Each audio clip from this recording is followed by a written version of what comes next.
ধ্যাত তারিকা, এই গৌতম গম্ভীর কি করছে? গৌতম গম্ভীর চ্যাম্পিয়ন্স ট্রফি খেলার জন্য টিম ইন্ডিয়ায় 5 জন স্পিনারকে সুযোগ দিয়েছে। ভাবা যায়? জসপ্রীত বুমরা যখন ইনজোর্ড হয়ে গেল তখন তার পরিবর্তে কাকে নিল? বরুণ চক্রবর্তীকে। আরে একজন ফাস্ট বোলার তো নেওয়া উচিত ছিল জসপ্রীত বুমরার পরিবর্তে, সেটা না করে বরুণ চক্রবর্তীকে সুযোগ দিয়ে দিল। এই গৌতম গম্ভীর কিছুই জানে না, নিজের পছন্দের লোকদেরকে সুযোগ দেয় এই গৌতম গম্ভীর।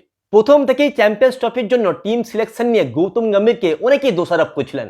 অনেকেই বলছিলেন গৌতম গম্ভীর তার নিজের পছন্দের প্লেয়ারদেরকে সুযোগ দিচ্ছেন। গৌতম গম্ভীর ইচ্ছা করে মোহাম্মদ সিরাজকে বাদ দিয়ে হর্ষিত রানাকে দলে সুযোগ দিয়েছেন, কিন্তু হর্ষিত রানা প্রথম ম্যাচেই বাংলাদেশের বিরুদ্ধে 3 উইকেট নিয়েছেন।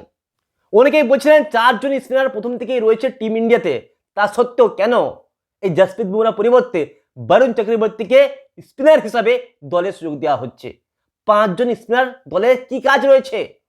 অনেকেই বলছিলেন, গৌতম গম্ভীরকে দোষারোপ করছিলেন। কিন্তু নিউজিল্যান্ডের বিরুদ্ধে যখন বরুণ চক্রবর্তী খেলতে নামলেন, সমস্ত চিত্র পুরোপুরি পাল্টে গেল।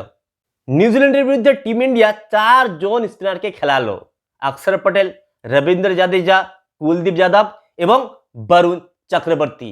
বরুণ চক্রবর্তীকে সুযোগ দেওয়া হলো হর্ষিত রানার পরিবর্তে।